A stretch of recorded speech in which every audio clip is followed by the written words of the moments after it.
warahmatullahi wabarakatuh. Di sini kami dari kelompok 6 akan memaparkan hasil analisis strategi dan juga rekomendasi layout IGD pada Rumah Sakit Sejahtera berdasarkan metode SLP. Baik, untuk yang pertama ada data kasus, yaitu waktu tunggu triase pemeriksaan 55 menit. Lalu standar pelayanannya 30 menit dan juga bor ruang observasi 110%. Lalu untuk dampaknya, di sini ada keterlambatan penanganan pasien, overcrowding ruang observasi, penurunan mutu pelayanan, dan juga risiko keselamatan pasien meningkat. Nah, untuk analisis awalnya, data tersebut menunjukkan adanya ketidakefisien tata letak ruang dan alur pelayanan IGD. Nah, di IGD Rumah Sakit Sejahtera ini mengalami permasalahan pada alur pelayanan pasien. Waktu tunggu dari triase menuju pemeriksaan mencapai 55 menit, melebihi standar yaitu 30 menit. Selain itu, bor ruang observasi sebesar 110% menunjukkan bahwa ruang observasi mengalami kelebihan kapasitas. Oleh karena itu, diperlukan perbaikan tata letak ruang agar pelayanan menjadi lebih cepat, terarah, dan juga efisien. Yang pertama, identifikasi bottleneck triase pemeriksaan. Masalahnya di sini adalah waktu tunggu pasien dari triase menuju pemeriksaan mencapai 55 menit, sedangkan standarnya hanya 30 menit. Hal ini menunjukkan adanya hambatan pada alur awal pelayanan IGD. Penyebabnya yang pertama ada jarak triase dan pemeriksaan terlalu jauh. Lalu yang kedua ada alur pasien belum efisien. Lalu yang ketiga ada kapasitas pemeriksaan terbatas. Dan juga yang terakhir banyak waste movement. Dampak dari ini adalah respon kegawat daruratan melambat, resiko keterlambatan tindakan, dan juga kepuasan pasien menurun. Lalu kita identifikasi bottleneck observasi. Bor ruang observasi mencapai 110. Artinya, kapasitas tempat tidur observasi melebihi kapasitas normal dan terjadi overcrowd. Penyebabnya, yang pertama ada penumpukan pasien, perpindahan ke rawat inap lambat, yang ketiga bed observasi tidak mencukupi, dan yang keempat tidak ada pemisahan zona pasien. Nah, seperti ini membuat dampaknya yaitu kepadatan ruang, resiko infeksi meningkat, dan juga mobilitas petugas terganggu. Yaitu tujuan perbaikan layout. Yang pertama yaitu menurunkan waktu tunggu triase pemeriksaan, yang kedua yaitu mengurangi kepadatan ruang observasi, yang ketiga yaitu memisahkan pasien kritis dan juga non kritis, yang keempat yaitu membuat alur pasien lebih jelas, dan yang kelima yaitu mengurangi closing flow, dan yang terakhir yaitu meningkatkan efisiensi kerja tenaga medis. Perbaikan layout bertujuan untuk mempercepat alur pasien sejak masuk IGD sampai keluar dari area pelayanan. Dengan tata letak yang lebih struktur, pasien dapat diarahkan sesuai tingkat kegawat darurat. Petugas lebih mudah melakukan pengawasan dari ruang observasi tidak menjadi titik penumpukan pasien. Selanjutnya yaitu metode yang digunakan yaitu SLP, Systematic Layout Planning, merupakan metode perencanaan tata letak yang mempertimbangkan hubungan antar ruang, alur aktivitas, dan kebutuhan operasional.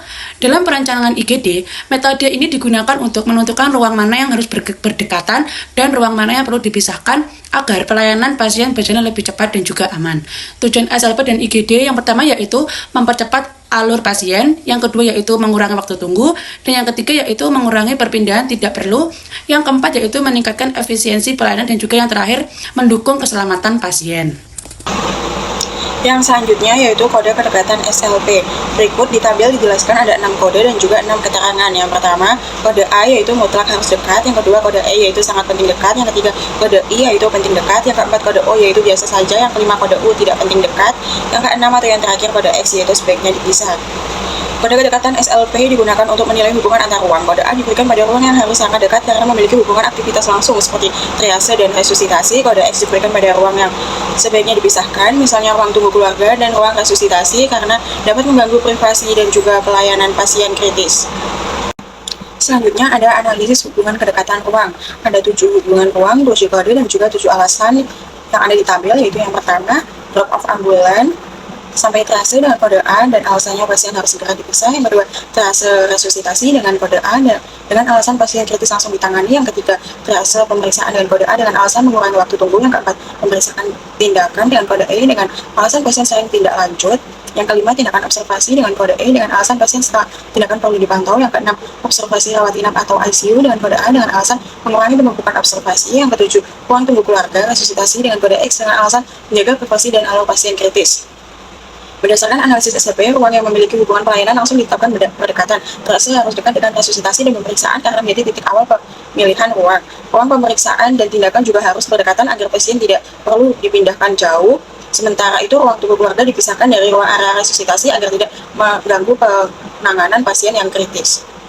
Selanjutnya ada konsep zoning layout yang dimana ada 4. Pertama, zona 1 penerimaan, akses ambulan atau drop-off, pintu masuk IGD dan ruang tunggu keluarga. Zona ini menjadi area awal pasien masuk agar proses penerimaan pasien berlangsung cepat dan tertata.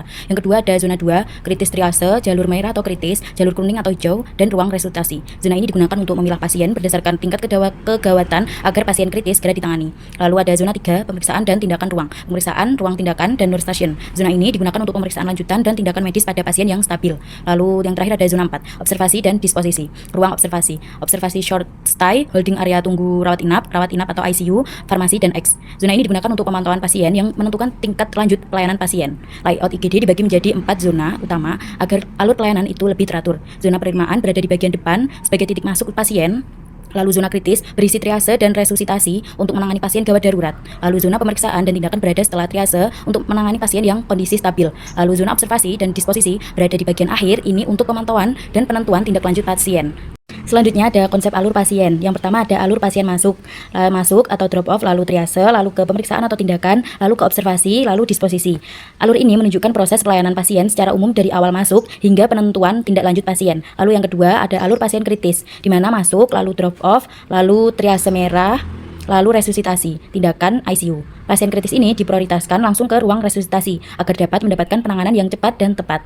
Lalu yang ketiga ada alur pasien non kritis. Ini ada masuk, lalu ke triase, lalu ke kuning hijau, lalu ke pemeriksaan, lalu ke tindakan, yang terakhir ada observasi atau pulang. Pasien non-kritis ini diarahkan ke ruang pemeriksaan dan tindakan sesuai dengan kondisinya pasien tersebut. Alur pasien dibuat dengan satu arah dari area masuk menuju area pelayanan, kemudian berakhir di area disposisi. Pasien kritis diarahkan langsung ke ruang resusitasi agar tidak menunda-nunda. Pasien non-kritis diarahkan ke ruang pemeriksaan dan tindakan. Setelah itu, pasien dapat masuk ke ruang observasi, dirawat inap, pulang melalui farmasi dan administrasi, atau keluar dari IGD. Alur ini dibuat agar pelayanan lebih cepat, tertata, dan mengurangi terjadinya penumpukan pasien di IGD. Selanjutnya ada rekomendasi layout SketchUp yang kami buat. Nah, di sini layout kami buat berdasarkan hasil analisis SLP. Lalu area triase kita tempatkan dekat pintu masuk dan juga ruang resusitasi dekat dengan triase dan akses ambulan. Lalu ruang pemeriksaan dan tindakan dibuat berdampingan serta nurse station kita tempatkan di tengah. Lalu ruang observasi dibagi menjadi short stay holding area dan jalur keluar pasien dibuat dengan jelas. Nah, layout SketchUp yang kami buat ini merupakan visualisasi dari hasil analisis SLP. Penempatan ruang tidak dilakukan secara acak, tetapi berdasarkan kedekatan fungsi pelayanannya. Ruang yang saling berhubungan langsung ditempatkan berdekatan, sedangkan ruang yang dapat mengganggu area kritis dipisahkan. Nah, dengan layout ini, alur pasien menjadi lebih singkat, jelas, dan juga lebih mudah diawasi. Selanjutnya, masuk ke penjelasan layout berdasarkan metode SLP. Nah, ruang triase berada di depan untuk mempercepat pemilahan pasien. Ruang resusitasi dekat dengan triase untuk menangani pasien kritis, serta pemeriksaan dan tindakan diletakkan berdampingan. Nurse station berada di pusat pengawasan dan juga observasi dekat dengan rawat inap, ICU, atau juga exit. Nah, ruang tunggu keluarga dipisahkan dari area kritis. Berdasarkan metode SLP, triase ditempatkan dekat pintu masuk karena semua pasien di sini harus melalui proses pemilahannya terlebih dahulu. Ruang resusitasi juga diletakkan dekat dengan triase dan juga akses ambulan agar pasien kritis dapat langsung ditangani. Serta, ruang pemeriksaan dan tindakan kami tempatkan berdampingan karena keduanya memiliki hubungan kerja yang erat. Lalu, nurse station berada di tengah untuk memudahkan pengawasan terhadap pasien, dan ruang observasi diletakkan dekat dengan akses rawat inap, ICU, farmasi, dan juga exit agar proses disposisi pasien lebih cepat. Selanjutnya ada strategi mengatasi bottleneck. Nah, di sini bottleneck triase, yaitu pemeriksaan diatasi dengan membuat 2 jalur triase, memisahkan pasien merah atau kritis dan juga kuning hijau, lalu mendekatkan triase dengan pemeriksaan serta mendekatkan triase dengan resusitasi. Lalu bottleneck observasi diatasi dengan membagi observasi menjadi short stay dan holding area, dan juga mendekatkan observasi dengan akses rawat inap atau ICU. Lalu membuat jalur keluar yang jelas dan juga memisahkan pasien yang pulang dan pasien yang menunggu rawat inap. Nah, bottleneck pada triase diatasi dengan pemisahan jalur pasien berdasarkan tingkat kegawatannya. Pasien kritis tidak perlu menunggu bersama pasien lain karena langsung diarahkan ke ruang resusitasi. Sementara itu, bottleneck pada observasi diatasi dengan membagi ruang observasi menjadi 2 fungsi, yaitu observasi singkat dan holding area. Lalu pembagian ini membantu mengurangi penumpukan pasien pada satu area. Selanjutnya dasar regulasi yang mengacu pada Kepmenkes nomor 856/Menkes/SK/9/2009 tentang standar instalasi gawat darurat rumah sakit dan mengacu kepada Permenkes nomor 40 tahun 2022 tentang persyaratan teknis bangunan, prasarana, dan peralatan kesehatan rumah sakit. IGD harus mudah diakses, alur pasien gawat darurat harus cepat dan tidak terlambat, tata ruang mendukung keselamatan pasien dan efisiensi pelayanan. Setelah itu, perancangan layout IGD harus memperhatikan standar pelayanan gawat darurat dan persyaratan teknis bangunan rumah sakit.